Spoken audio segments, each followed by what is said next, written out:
among the thousands of cryptocurrencies, why on earth is Tellor going up that much? Why is it rising 250% in the last month only? Are the tokenomics that impressive? Is there a new secret product being developed? Or does it have something to do with funding, with investors? In this video, we are going to look at a lot of different things around Tellor. We're going to look at the team, we're going to look at usage statistics, we're trying to find out what's behind all of this. And when you just look deeply enough, you find the roots of this rally within the dark spaces of crypto. There's something going on here that's been cooking in Switzerland and in Singapore of all places. The takeaways from this video are not Tellor specific. They don't just affect TRB, they also affect Hi-Fi, they also affect YGG, they affect a lot of different cryptocurrencies because there's something fundamental going on. Something that only very few know about. The first thing to look at with any altcoin is the circulating supply. Is it contracting a lot? Is it expanding a lot? Because when supply changes, the price changes, right? Everything else being equal.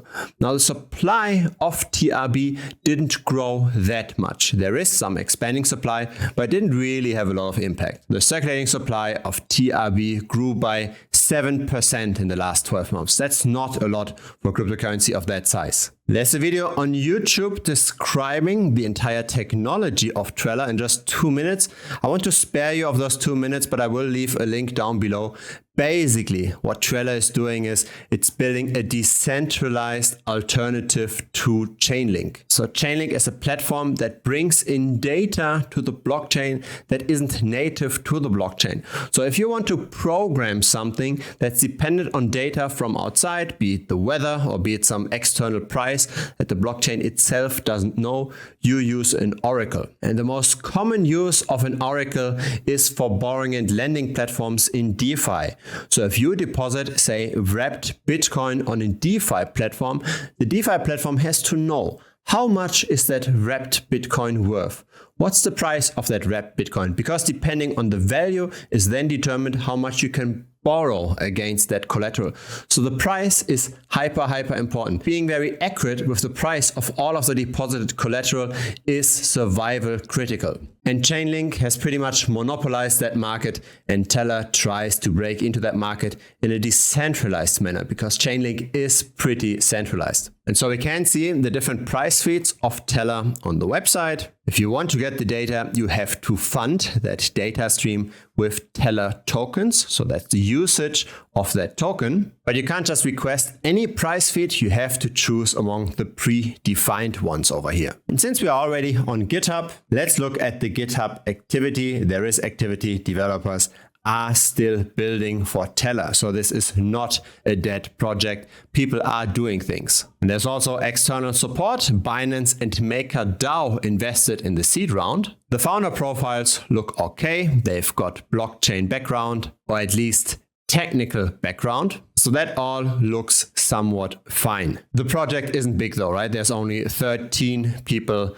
building this right now. So where on earth is this rally coming from? Why are we up almost 700% in the last few weeks? It's not the usage. It's not that there's suddenly much more staked TRB. This is pretty much just flatlining, right? No real growth momentum. We get a first clue once we look at the data. When we look at the nitty-gritty details that most people overlook. That's why it pays to be in the industry for a while. You know what to look out for. Look at this. This is the depth of the liquidity pools. So how much TRB, how much Tellor is being traded in Web3 or in a decentralized manner? It's minutely small. Look at this. 10K worth of liquidity here, 7K worth of liquidity here, 1.5 over here. That's all of the TRB tokens being openly traded. And we can see this in the markets tab of CoinMarketCap as well, right? All of the trading happens on centralized exchanges, with Binance being number 1 and OKX being number 2. Less than 0.01% is being traded in a decentralized manner. Now, what does that mean? Look at this token distribution. What wallets hold how much of the token? Number 1, of course, is Binance with 17%. But number 2 is already an unknown wallet. It's not a centralized exchange. It's a single entity holding 17% of the supply. And so the central question around this rally is, who is that person? Who's holding 17% of the supply? Because with that kind of a supply, you can obviously move the market a lot. And this is where it pays not to just have experience, but to also be connected to the right communities. So before we continue, click the link down below and join our Telegram as well. What I found in the Alpha Telegram group is the following. Here, look at this, September 8th. Regarding TRB recent move. Since August 30, the whale has withdrawn 443,000 TRB from Binance and OKX, accounting for more than 12% of the total supply with an average withdrawal price of $16.36. Note we are currently at $53. The whale deposited 131,000 TRB into Binance on September 4th and the price was $15. There are currently about 200,000 TRB left in the wallet. 5 of 8 wallets accumulated 15% of TRB token supply in just 10 to 12 days. A highly concentrated distribution / manipulation. 1 week later, TRB is now at $36. Just 8 wallets accumulated 18% of TRB supply in just a single week. Exchanges supply went down to 30% from 72. And look at this, we get a first name. Andrei Grachev. We will hear about this guy more at the end of this video. And then the 19% TRB supply holder transferred 3.2 million worth to Binance 30 minutes ago. What are all these transfers about? What is happening here exactly? We will talk about this. Let's continue with the messages of this Telegram first to get the exact details. On September 18th, a few hours ago, multiple addresses that withdrew large amounts of TRB from Binance on the 14th of September transferred 4 million worth of TRB to Binance via the Binance deposit address. TRB has also fallen from $40 to $27, a drop of 30%. In other words, dumped on the retails. And then the last message of this Alpha Telegram. Speculators' intervention is still ongoing in TRB, sitting at $50 again, with a few taking profits. Even in a bear market, that whale made more than 3x on TRB in just 3 weeks. They bought from Coinbase and dumped it back to Coinbase. Nothing happens by chance. People are catching up to the gains. There is, for example, on-chain data nerd that compiled a nice chart around this. How is TRB flowing in and out of exchanges? Here is a supply contraction of number of tokens on exchanges. You might have seen this in completely unrelated videos, maybe around Bitcoin, right? People talk about how many Bitcoin are there currently on exchanges, and we can see a long-term trend downwards there as well. The idea is when there's not a lot of Bitcoin on exchanges, the price can move much more radically because it's less liquid. It can shoot up much faster. So that's the idea, right? When there's no liquid supply, the price is getting crazy. And so this Twitter thread simply just reiterates what we've already read in the Alpha Telegram channel. So here is that wallet. Remember that holder distribution, right? Where most of it is, of course, Binance, but then we've got a second largest wallet that holds 17% of the supply. This is the close-up, 24 million worth of coins roughly, and of course, most of it being TRB. But it's not just TRB, right? So this wallet isn't just specifically used for that one price manipulation game. It's used more often. But here's the beauty of the blockchain, right? We can look at those transactions. And we can see when are the tokens moving from one direction to the other. We can see those $300,000 or $500,000 worth of transfers. Or here, 1.5 million worth of transfers. Another 100,000 here, another 100,000 there. And so why is this whale doing all of this? It's for the manipulation of the derivatives market. A lot of people don't just buy the cryptocurrency directly. They bet on the cryptocurrency's price using perpetual futures contracts. Now, when you hold a lot of the supply of a token, you can influence the price development. Now, when other people are betting on the direction where this price moves, you can simply just make them lose. We see a lot of people betting on falling prices. You just buy up more because you own already most of the supply. You see most people getting stopped out. You sell off a lot. You simply take the counter position of what most other people are doing, and you can move the price to your liking. You bet on the football game, but you also hired the referee and all the players within that football game. That's what's going on essentially. And it's been summed up very nicely in the following Twitter thread by Summit Kapoor 16. A fellow YouTuber. A warning to all futures traders. In the past weeks, there have been some parabolic runs in the crypto market. First, it was Cyber, then Perp, and recently we saw TRB and Hi-Fi mooning in a very short period of time. The real question is how all that works. The whales first look at those coins which have low liquidity and a low circulating supply. Then they buy a huge chunk of the circulating supply, thus drying up its liquidity. Now that the circulating supply is even smaller, it's become easier for them to pump these tokens. The retailers start shorting these tokens, so bet on falling prices, once they see that they're pumping 30, 40%. But the whales keep on pumping them. And in the meantime, the exchange and whales make money. Exchanges make money through the funding fee of those perpetual futures, and whales make money by being on the opposite side of the trade.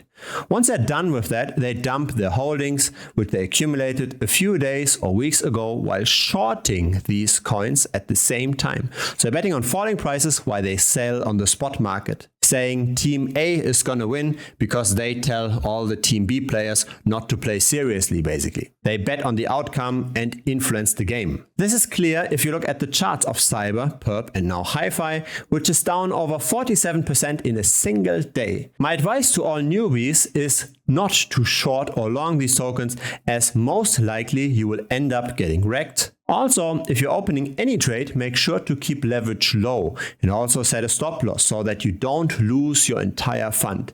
If you find this helpful, make sure to like, repost, and bookmark this tweet or share this in a YouTube video, as I'm currently doing. By the way, if you are watching this, Summit Kapoor, feel free to reach out. Maybe we can even do a collab. It's probably quite a bit of fun talking to you directly one-on-one as well. So this is what happens, right? The price shoots up, the price goes down. That's why a lot of people short this. But when the price actually goes down, most people already got liquidated because they shorted too early. It only goes down when there's not enough open positions anymore. And so will TRB go down now? That depends on how popular that trade is. When we go to OKX, for example, we can see across the entire exchange, the estimated funding rate for TRB is the lowest. I'm sorting here by funding rate, and when this is negative, it means going short, betting on falling prices is very expensive. So dumping the price now for that whale might not be that profitable. You might have to buy up a little bit more and liquidate a few more people. This rate, by the way, I think is every 8 hours. So every 8 hours you have to pay 0.8%. Essentially, what's going on here is a reverse GameStop play. Do you remember the outcry when everybody accused the hedge funds of shorting GameStop so much that more short positions were open than there was liquid supply on the market?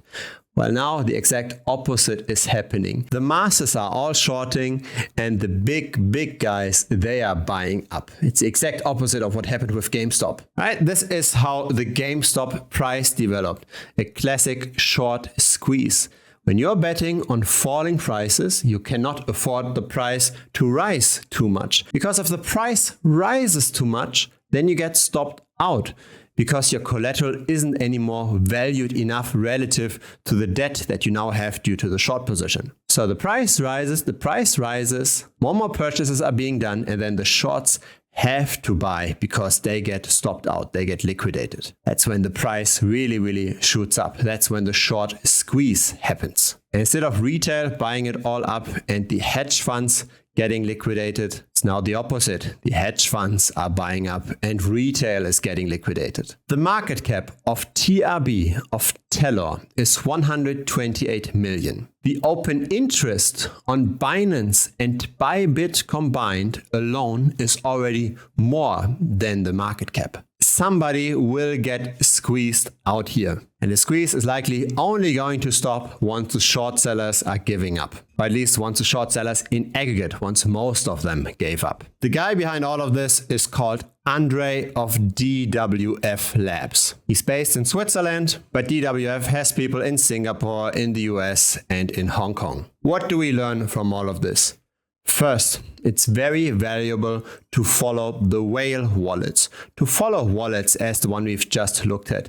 What are they buying? How much are they buying? Because whatever they're buying may be over the counter, right, where it doesn't influence the price.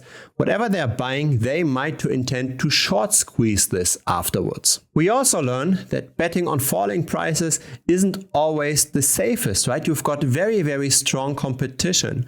Only bet on falling prices after something has already deflated, or bet on falling prices where something is simply just continuously underperforming, where there's not a lot of hype around this. You cannot short every rally. Betting on falling prices with everybody else is very risky. You do not want to take the popular trade, especially in shorting. Making money in crypto is very much correlated to your skill set. What kind of other people are in the specific market that you're trading? And when you are currently trading an asset where very professional heavyweights are trading, you have a hard time. There are places in crypto that are way more soft. You don't have to mess with the heavyweights. If you do mess with the heavyweights though, right, and you trade TRB, for example, make sure you've got a very close eye on what's going on. Understand what the masses are currently betting on. Understand what the whale is currently buying or selling, when they are buying or selling. Have Telegram alerts for those buy and sell orders. Monitor the funding rate and the liquidations regularly. Monitor the open interest relative to the circulating supply, or at least relative to the circulating supply that is not owned by the whale. If you don't do these kind of things, then you should not be messing with people like Andrei. Andrei knows his game very well, and he's even making fun of the people on Twitter that are losing against him. Don't fall victim to the pros. Instead, make informed decisions and join our Telegram. Link is down below.